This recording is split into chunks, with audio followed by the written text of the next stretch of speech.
Hello and welcome to BCOM Chapter 8, titled Delivering Persuasive Messages.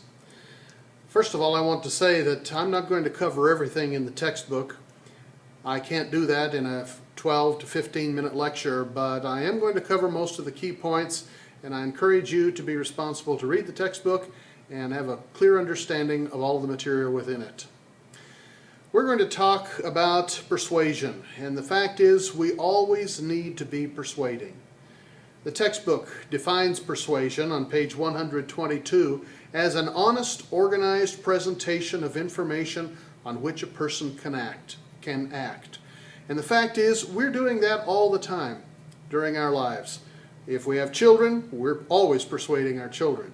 We persuade our friends around us, we persuade our peers, and related to this chapter, we persuade those customers that we work with on a regular basis. We persuade them trying to sell a product, a service, an idea, and sometimes even selling ourselves when we have a job interview, for example. It's just important to know how to persuade very well. We're going to start by talking about 3 persuasive strategies. First of all, the first persuasive strategy is to plan before you write. It's obvious that before you can persuade anyone to purchase your product, service, or idea, you have to know and to understand what you're selling. Read the textbook, read the book, the guidelines, the manual that comes with your product, know the services that you're going to sell, be able to respond to any questions that can be asked. If you're talking about an idea, know your idea inside and outside so that when you're talking to people and they're asking questions, you can explain and clarify what you're trying to sell very clearly. And it also helps if you know the competition, the others who are competing against you. You know their product or their service, and you can compare the two very easily. The second thing to know is to know your audience. Now, we talked about audience analysis in Chapter 3, and I invite you to turn back to Chapter 3. Take a look at that, but before you write, do your planning by knowing your audience well. And finally, identify the desired action that you want the other person or group of people to take. Know what it is specifically that you want them to do. Secondly, after planning your writing, the important thing is to recognize the need to use the proper strategy or planning or arrangement of ideas. And with persuasive communication, we always use the inductive approach. You'll recall the inductive approach is putting in your ideas, your reasons, your logic, and then coming to a final concluding statement that summarizes everything and draws the communication message to a close.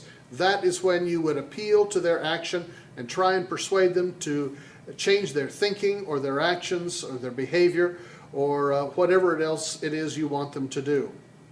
The third step that we must engage in before we jump into the process of persuading is to apply sound writing principles. It's obvious if we have a written message that what we must do is communicate very clearly in our writing. And so keep things short and crisp, our words concrete. We must be very specific in what we're trying to say, using good language.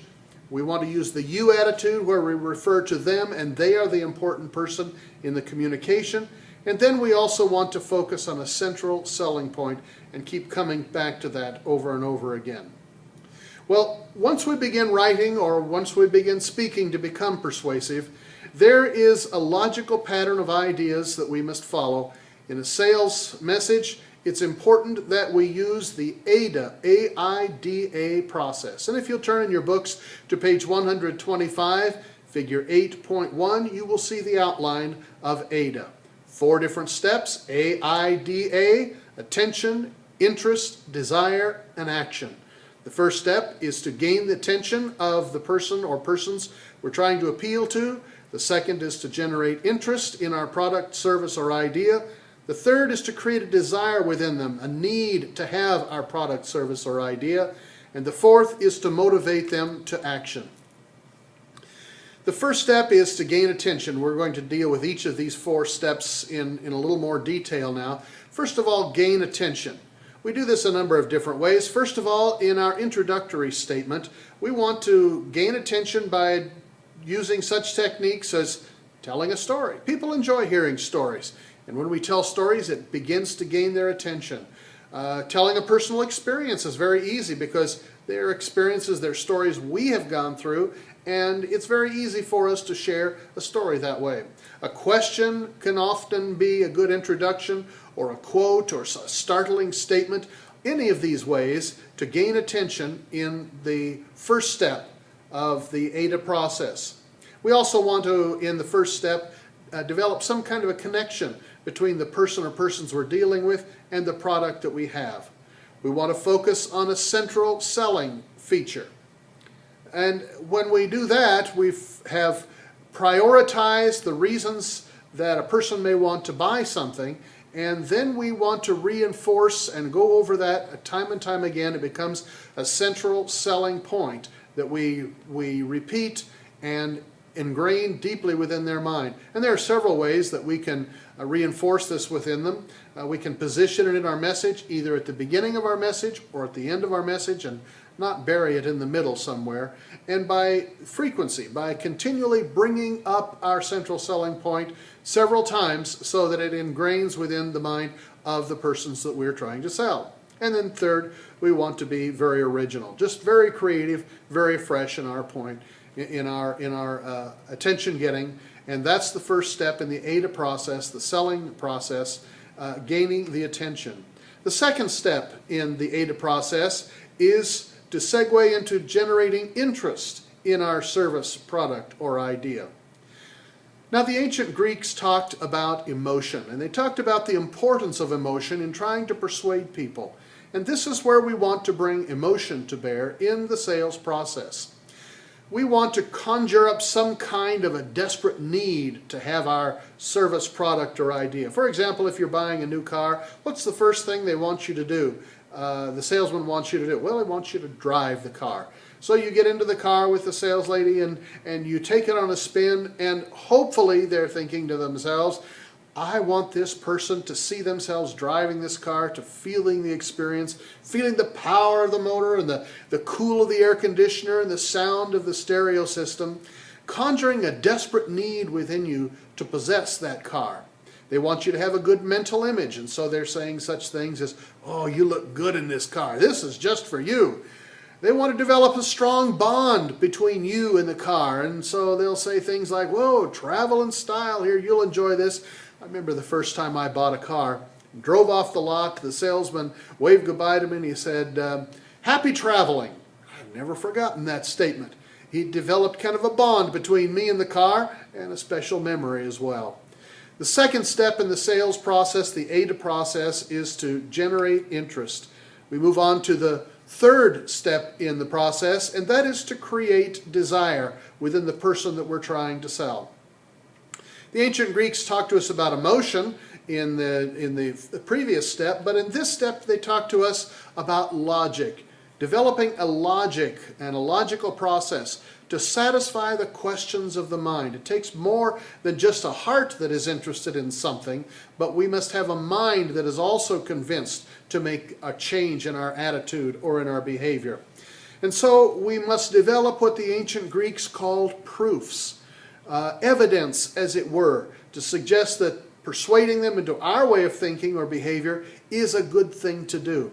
So in developing proofs, we come up with statistics, we come up with facts, we do our research, we get expert testimony, all reasons that satisfy the mind's need to be persuaded to change behavior or the way of thinking. We want to be objective in our persuasion efforts. We want to be fair, we want to be realistic, and certainly we want to be ethical as we give facts and give proofs to people to try and persuade them into doing what we want them to do. It's important too, during this process of creating desire, that we subordinate the price of whatever it is we're asking them to do. And we can do this by, first of all, creating the desire before we even begin to reveal the price. There's usually a judgmental process that goes on within people's minds if they know the price before they know the reasons or the argument for purchasing this service or product. So we hold off on the price as long as we can. We try to illustrate what a great deal this is for them, how much money they're going to save. We talk in terms of small units. It's only 3 months of $39.99 instead of talking to them about it being $120. All of these ways we're trying to create desire, holding back the price until that desire has been created. The fourth step in the AIDA process is to motivate to action. And there are actually 4 steps involved in this. The first is to make the desired action very clear and very simple for the person to follow through. If we want them to pay us money, just remember, you want them to reach into their pocket, pull their wallet out, or to write a check and you have a pen ready to hand to them. It has to be a very simple process, and you have to know clearly what you want them to do. Restate the reward or the central selling point. Provide an incentive for a quick action, some extra special bonus that if they make the decision today, it will profit them in the long run. If they delay making a decision today, the likelihood is very small that they will follow through at a later time. And then third, act very confident. I used to have a friend who sold hearing aids, and this friend was very good at selling the need for hearing aids. He would go to fairgrounds, he would go to different meetings, and he had a little sound booth that people would come into, and he would test their hearing, and he would show them the graphs and the charts that would show their hearing was poor in some areas, and that they really needed to have a hearing aid. The problem was my friend was not able to take this 4th step of motivating people to action, and he sold very few hearing aids. He did sell people on their need for a hearing aid, and many times on their own they would go out to another hearing aid agent and purchase a hearing aid. My friend could sell them on the fact they needed to improve their hearing, but somehow he wasn't able to cross the line and say, buy my hearing aid. It was very simple to do, but he had that difficulty. In all of our persuasion, we must be able to convince people with an action plan at the end of what we're doing, and that is what makes a persuasive message persuasive. So in review, we've talked about 3 persuasive strategies: good planning, inductive arrangement, and good writing principles.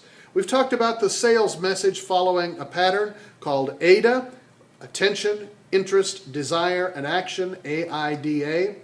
And the rest of the chapter will talk about persuasive requests, different kinds of persuasive requests: making a claim, asking a favor, requesting for information, persuading our peers, and there are a lot of different kinds of persuading events or opportunities and scenarios. Read the rest of the chapter, get an idea of those, and imagine your own. But the principles that this chapter talks about in terms of persuading will be very helpful to you. The truth is, you are always engaged in persuading. Wherever you go, whatever you do, you are in the process of persuading. And the more effective you become, the more you achieve your goals. So I encourage you, study hard, practice well, and perfect the process of persuasion. It's just good business.